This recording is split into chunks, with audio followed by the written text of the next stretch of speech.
안녕하세요. 맥큐리치의 투자 클럽입니다. HLB 아스트라제네카의 간암 1차 치료제 임핀지 임주도 병용요법 관련되는 부분의 이 약점은 무엇일까요? 이 부분들이 리보세라니까 캄넬리주마비 부각될 수 있는 어떤 부분이겠죠.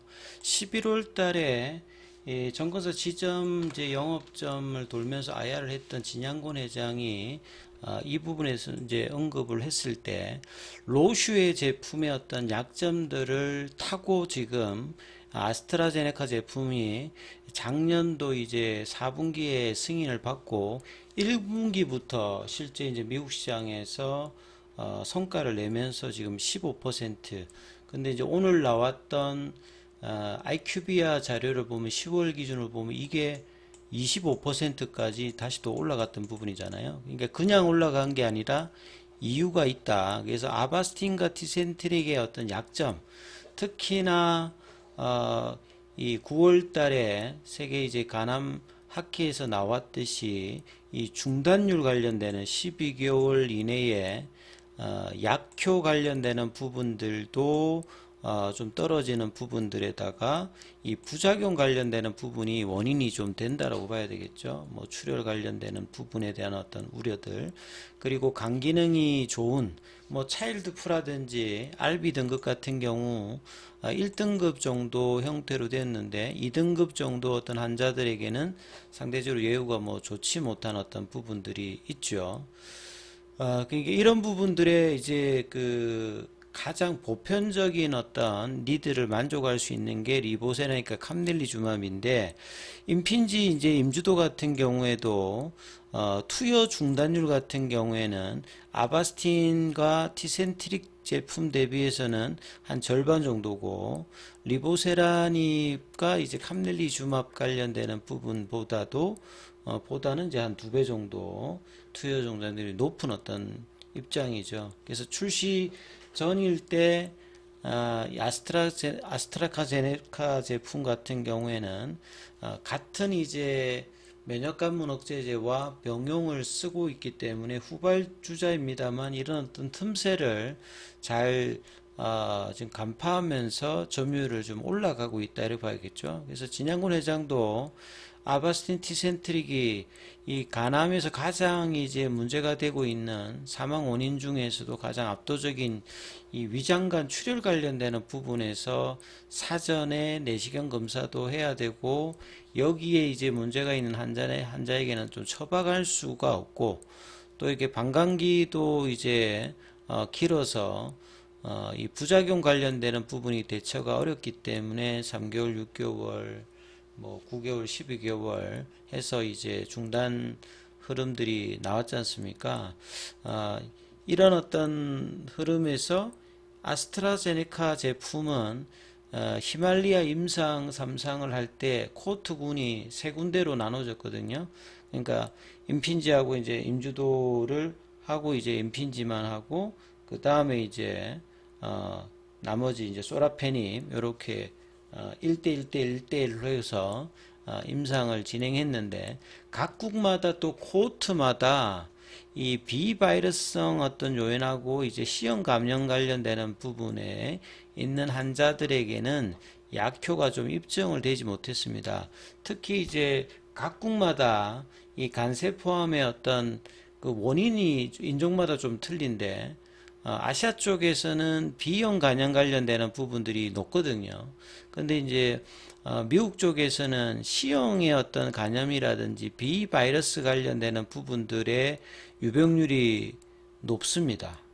그러니까 아시아 쪽에서는 B형 관련되는 이제 코호트 군들에 대해서 효과가 좀 많이 나타나는 어떤 그 부분을 보인다면 미국 쪽에서는 C형이라든지 B형 그러니까 비바이러스성 요인 이게 뭐 비만이라든지 뭐 당뇨도 해당되고 그 다음에 이제 뭐 알코올성 이 간경병 관련되는 부분 여기에 원인이 있는 부분들 그리고 이제 간세포암 위험도가 여기가 이제 유병률 관련되는 부분에서는 높단 말이죠. 그래서 여기에서 효과가 좀 떨어지는 부분이 있는데 비해서 리보세라니까 캄넬리주맘은 여기에 또 이제 모든 환자군에서 이제 약효를 입증했기 때문에 리보와 캄넬리주맙 같은 경우가 내년도에 허가가 되면 이런 아스트라제네카 제품이나 로슈 제품의 약점들을 다 일단 커버를 할 수 있는 범용성을 가지거든요. 그러면 올해 아스트라카제네카 제품이 로슈 제품의 어떤 약점들을 치고 지금 점유율을 25%까지 올라갔던 부분들을 내년도에 리보세라니까 캄넬리주맙도 승인 이후에 3개월 있다가 이제 출시가 가능하니까 이런 흐름들을 또 기대할 수 있는 어떤 부분들이 나타날 수 있겠죠. 그리고 이제 이 아스트라제네카의 임주도 같은 경우에는 정말 여기도 그 수확할 때 시간이 좀 많이 걸렸습니다. 기존에 이제 삼상으로 2019년도에 그 병용을 그 폐암 쪽으로 이제 했습니다만 여기서 삼상에서 실패를 했거든요. 그러니까 이제 뭐 가정을 보면 우여곡절이 좀 많았는데 뭐 빅파마가 이런 걸 해도 사실 이제 임상의 결과가 허가에 준하지 못하면 계속 실패를 하는데 여러 적응증을 거치면서 여러 번 해요. 3번이나 했는데 계속 방광암, 두경부암 쪽에서 2020년도에는 방광암 쪽에서 또 이제 임주도가 임핀지와 병용했는데 여기도 또 실패합니다. 그리고 2021년도 그러니까 매년 2019년도부터 합니다. 두경부암 쪽에서도 또 이제 1차 치료 임핀지와 병용했는데 삼상에서 또 OS값 개선을 실패해요. 이 정도면 포기할 만한데 아스트라카제네카도 이 항암 라인에서는 거의 원투설이기 때문에 계속 이제 불굴의 의지로 2022년도에 그 임주도와 임핀지를 병용해서 드디어 이제 신약으로 허가를 받습니다. 그러니까 3번의 실패를 겪고 4번째 드디어 작년도에 그 10월 달에 그 허가를 받죠. 허가를 받고 빠르게 지금 이제 상업화 관련되는 부분은 나름 성공을 하고 있기 때문에 이 사례를 리보세라니까 캄넬주맘도 이 상업화 어떤 성공과 빠르게 허가 성공 이후의 상업화 그리고 이제 후발 이제 적응증 확장들을 벤치마킹 해야 됩니다. 그래서 그 이번 그 에즈모 때도 항서제약과 간암 분야에서도 이제 보조요법 관련된 확장들을 로슈나 이 아스트라제네카가 하듯이 이 부분들을 이제 좀 나름 적용해서 결정을 한다고 했는데 여기가 이제 그런 흐름들을 좀 보인다라고 봐야 되겠죠. 그래서 후기 개발에 진입한 지 3년이 훌쩍 지나서 간암에서 최초 상업화에 허가를 받고 이제 확장을 하고 있죠. 그래서 이제 그 관련되는 내용들도 있는데 여기에는 뭐 이뿐만 아니라 이 브리스톨 마이어 스퀘어 같은 경우에도 옵디보가 계속 이제 1차 치료제에 실패했습니다만 계속 이제 진행하고 있습니다. 삼상으로 여보베와 더불어서 조합을 해서 지금 이제 내년도에 또 여기 또 결과가 또 나오거든요. 이런 부분들도 또 관심이 좀 되고 있는 부분이고요. 그 임주도는 간암에서 허가를 받고 거의 보름도 되지 않아서 폐암에서 2번째 적응증을 획득합니다. 이게 빅파마가 자금이 많으니까 이렇게 동시다발적으로 하나가 성공하게 되면 빠른 속도로 이제 적응증 확장이라든지 그 다음에 이제 간암 쪽에서도 보시게 되면 임핀지 임주도 백근기바 화학요법 해가지고 여기 이제 느리는 어떤 흐름들을 계속 이제 보여주고 있죠. 그래서 이런 어떤 부분들의 확장들은 HLB 입장에서 이제 바로 이렇게 못하더라도 저런 식으로 빅파마들이 하는 부분들을 벤치마킹을 좀 해야 되는 부분이고요.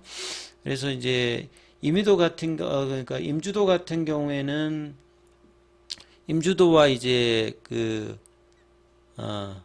이름이 이제 임핀지 임주도, 임유도라고도 하기도 있죠. 그래서 이 부분에 대해서 그 허가 이후에 계속 이제 확장을 하는 부분들, 이 부분들이 이제 중요하다라고 이제 보셔야 될 것 같고요.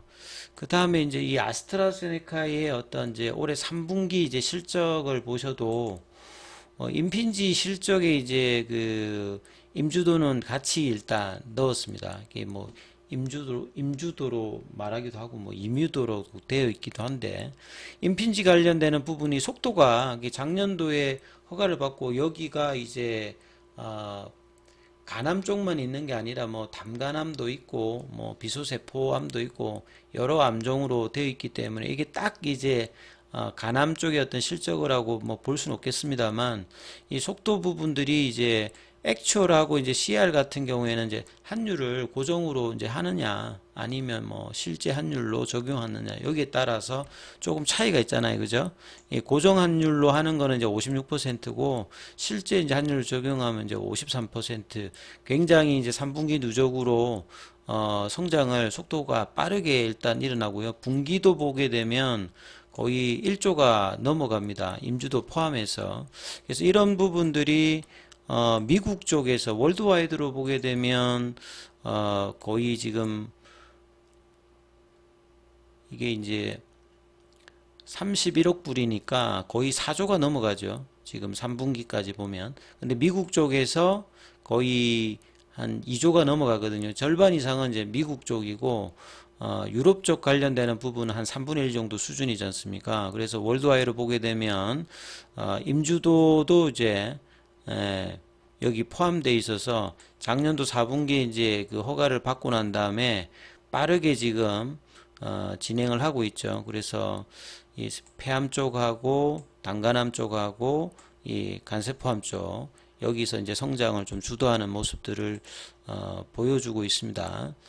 그리고 이제 기타 이제 또 재밌는 것은 아스트라제네카하고 또 로슈하고 로슈의 이제 아바스틴 같은 경우에는 사실 이제 가격이 계속 급락하고 있기 때문에 이걸 살리기 위해서 자체적으로도 이 티센트릭하고 이제 병용 관련되는 부분을 쓰면서 이제 매출을 유지하고 또 이제 크로스로 아스트라제네카에다 이 에메랄드 임상 같은 경우에는 테이스 관련되는 부분에서 또 요거 또 임핀지하고 또 크로스로 해가지고 섞어서 또 임상을 진행할 만큼 여러 가지 이제 다양성으로 제품의 어떤 확장들을 하고 있습니다. 그래서 이런 부분들을 이제 보면서 그래서 그 로슈의 제품의 단점, 아스트라제네카의 어떤 장점들을 극복한 리보세라니까 캄넬리주맘의 어떤 기대감들은 내년 이제 허가 이후에 이게 본격화 될 수 있는 어떤 부분들이 있기 때문에 이런 부분을 참조하면서 주가도 이제